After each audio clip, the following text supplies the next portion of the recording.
ಈಗೊಂದು breaking news ಇದೆ. ಬೆಂಗಳೂರಲ್ಲಿ ಆರ್ಸಿಬಿ ಮ್ಯಾಚ್ ವೇಳೆ ಮೋದಿ ವಿರೋಧಿ ಘೋಷಣೆಯನ್ನ ಕೂಗಲಾಗಿದೆ.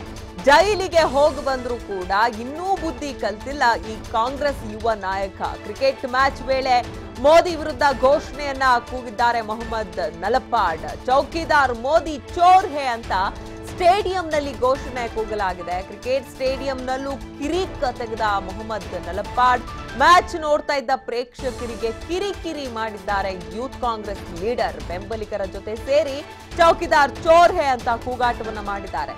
ಸಾಮಾಜಿಕ ಜಾಲತಾಣದಲ್ಲಿ ಇದೀಗ ಈ ವಿಡಿಯೋ ವೈರಲ್ ಆಗಿದೆ.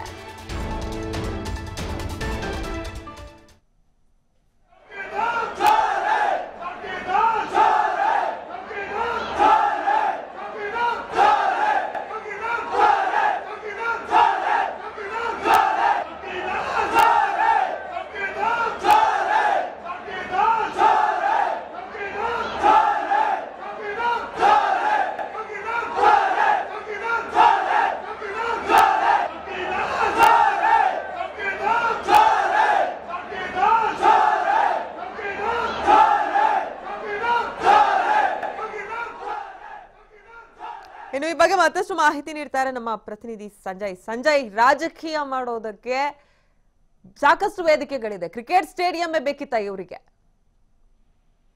ಖಂಡಿತವಾಗಿಯೂ ಅಂಕಿತಾ, ಯಾಕಂತಂದ್ರೆ ಅದು ಸ್ಟೇಡಿಯಂ ಅಲ್ಲಿ ಕ್ರಿಕೆಟ್ ನೋಡಕ್ ಹೋಗ್ಬೇಕು, ಕ್ರಿಕೆಟ್ ಸಂಬಂಧಪಟ್ಟ ಹಾಗೆ ನಡ್ಕೊಂಡ್ರೆ ಅದೊಂಥರ.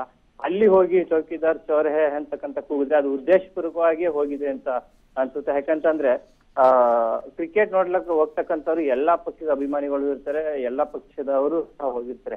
ಅಲ್ಲಿ ಕ್ರಿಕೆಟ್ ಅನ್ನ ಹೊರತುಪಡಿಸಿ ಬೇರೆ ಯಾವುದೇ ರೀತಿಯ ರಾಜಕೀಯ ಬೇಕಾಗಿರ್ಲಿಲ್ಲ. ಆದ್ರೆ ಈ ನಲ್ಪಾಡ್ ಅಂದ್ರೆ ಮೊಹಮ್ಮದ್ ನಲ್ಪಾಡ್ ಅಲ್ಲಿ ಈಗ ಚೌಕಿದಾರ್ ಚೋರೆ ಅಂತ ನಲ್ಪಾಡ್ ಮತ್ತೆ ನಲ್ಪಾಡ್ನ ಫ್ರೆಂಡ್ಸ್ ಕೂಗಿರ್ತಕ್ಕಂಥದ್ದು ನಿಜಕ್ಕೂ ನಾಚಿಕೆಗೇಡಿನ ಸಂಗತಿ ಅಂತ ಹೇಳ್ಬೇಕಾಗುತ್ತೆ. ಯಾಕಂತಂದ್ರೆ ಪ್ರತಿಭಟಿಸ್ಬೇಕಾಗಿದ್ರು ಸಹ ಅಥವಾ ಏನಾದ್ರು ಅಭಿಪ್ರಾಯ ವ್ಯಕ್ತಪಡಿಸ್ಬೇಕು ಅಂತ ಸಹ ಅದಕ್ಕೆ ಬೇರೆ ಬೇರೆ ವೇದಿಕೆಗಳಿರುತ್ತೆ.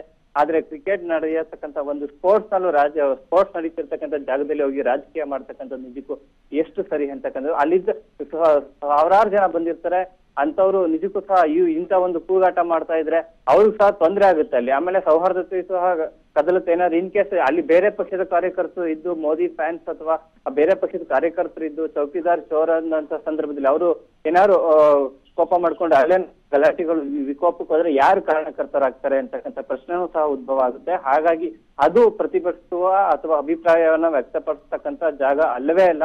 ನಿಜಕ್ಕೂ ಸಹ ಇಂಥ ಒಂದು ಏನಂತಾರೆ ಜವಾಬ್ದಾರಿ ಇಲ್ಲದ ರೀತಿ ನಡ್ಕೊಂಡಿರ್ತಕ್ಕಂಥ ನಲ್ಪಾಡ್ಗೆ ನಾಚಿಕೆಗೇಡಿನ ಸಂಗತಿ ಅಂತ ಹೇಳ್ಬೋದು ಅಂಕಿತ.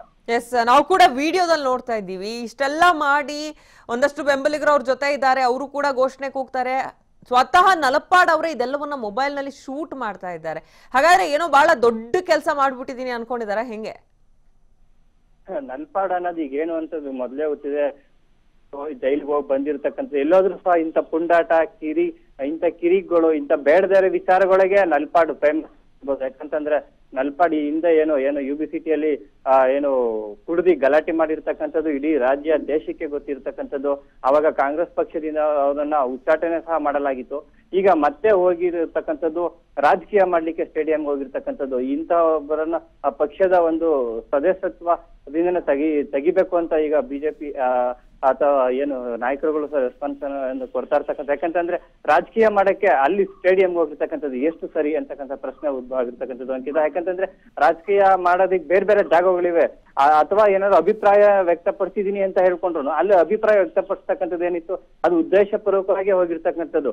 ಒಂದಷ್ಟು ನೀನ್ ಕಟ್ಕೊಂಡು ನಲ್ಪಾಡ್ ಹೋಗಿರ್ತಕ್ಕಂಥದ್ದು. ಇಂಥ ಒಂದು ಸಂದರ್ಭದಲ್ಲಿ ನೋಡ್ಬೇಕು, ಈಗ ಯಾರು ಸಹ ದೂರು ದಾಖಲಾಗಿಲ್ಲ. ಆ ವಿಚಾರ ಸಂಬಂಧಪಟ್ಟಾಗೆ ಕಬ್ಬನ್ ಪಾರ್ಕ್ ಸ್ಟೇಷನ್ ಅಲ್ಲಿ ಯಾವುದೇ ಸಹ ದೂರು ದಾಖಲಾಗಿಲ್ಲ. ಆದ್ರೂ ಸಹ ಪೊಲೀಸರ ಮುಂದೆ ಏನಾದ್ರು ಸೌಹಾರ್ದತೆ ಕದಳುವ ಒಂದು ಇದು ಅಂತ ದೂರ ಏನಾದ್ರು ದಾಖಲಿಸ್ಕೊಂತಾರೆ ಅಂತದನ್ನ ಕಾದ್ ನೋಡ್ಬೇಕಾಗುತ್ತೆ. ಧನ್ಯವಾದ ಸಂಜಯ್ ತಮ್ಮೆಲ್ಲ ಮಾಹಿತಿ. ಎಷ್ಟೇ ಬ್ಯುಸಿ ಇದ್ರು ಏನೇ ಕೆಲಸಗಳಿದ್ರು ಫಸ್ಟ್ ಹೋಗಿ ಎಲ್ಲರೂ ತಪ್ಪದೆ ಮತ ಚಲಾಯಿಸಿ ಒಳ್ಳೆ ಅಭ್ಯರ್ಥಿನ ಆಯ್ಕೆ ಮಾಡಿ. ನಮ್ಮ ಸರ್ಕಾರ ನಮ್ಮ ಹಕ್ಕು. ಸೊ ಹಾಗಾಗಿ MP ಎಲೆಕ್ಷನ್ಸ್ ಬರ್ತಾ ಇದೆ, ನಾನು ವೋಟ್ ಮಾಡ್ತಾ ಇದ್ದೀನಿ, ನೀವು ಸಹ ವೋಟ್ ಮಾಡಿ ಈ ಒಂದು ಜವಾಬ್ದಾರಿನ ಸರಿಯಾಗಿ ನಿಭಾಯಿಸ್ಕೊಡಿ. TV5 ಅಭಿಯಾನದಲ್ಲಿ ನಾನು ಸಹ ಕೈ ಜೋಡಿಸ್ತಾ ಇದ್ದೀನಿ, ನೀವು ಸಹ ಕೈ ಜೋಡಿಸಿ. ಎಲ್ರಿಗೂ ಒಳ್ಳೆಯದಾಗಲಿ. ಮತ ಚಲಾಯಿಸಿ, ನಮ್ಮ ಮತ ನಮ್ಮ ಹಕ್ಕು. ಇದು TV5 ಕಳಕಳಿ.